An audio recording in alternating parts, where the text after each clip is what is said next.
So based on what you just heard, assume we have a table called fortune cookies. It's got the column fortune text, and which of these instance methods of if fortune cookie inherits from active record, which of these will not return a silly fortune using the extremely mature trick of adding embed to the fortune text? So look those over for a moment. Initial vote. Let's do an initial vote. Initial vote.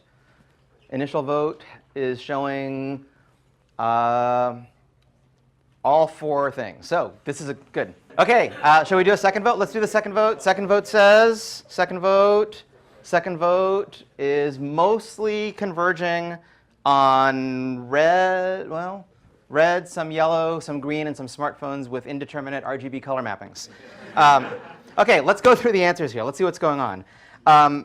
So which of these will not correctly retrieve and concatenate embed onto the end of the fortune text attribute? Well, let's just do them in textual order here. What's happening here? Well, we're claiming to dereference an instance variable, but the whole point of active record is that you're not just talking about instance variables anymore. You're talking about attributes that have a representation in the database, right? So in this default case, fortune text will spring into existence as nil. It will not be the attribute that you thought it was, because the way active record manipulates its internal attribute state is not just by setting up simple Ruby instance variables. It actually has quite a bit of logic so that when those things get saved out to the database, a number of the right things will happen. So the orange choice will not work. It won't do what you expect. What about the green and the red choices? Well, if we start with the green one, if we said that these are instance methods of fortune cookie, well, that's fine, because that means that within an instance method of something, what is the value of self? It's just the object that received the message. So self.fortuneText is actually just an alias for fortune text all by itself, right? Fortune text is a method call. Remember, all getters are method calls. We just had to leave out, we left out the parens here. And yes, it's true. Some people have said, well, looking at the red example, it's not really obvious that fortune text is a method call as opposed to being a plain old simple variable.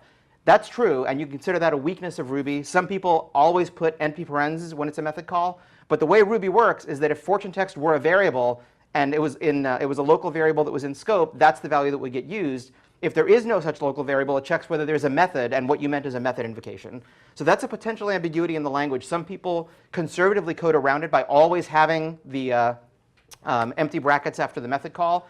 On the other hand, because fortune text really is, in real life, it's an attribute of a model, that argues that, well, you should notate it like an attribute, and attributes don't have parens after them. So it's a little bit a matter of taste. But syntactically, the choice number 2 in green and number 3 in red are actually exactly the same. Because when you have a method call and there's no explicit receiver, the implicit receiver is always self. Good enough? Questions? So 2 and 3 in both right. 3 what? 2 and 3 are both right. 2 and 3 will both work. 1 will not work. And therefore, the fourth choice is clearly wrong. So the answer is number 1.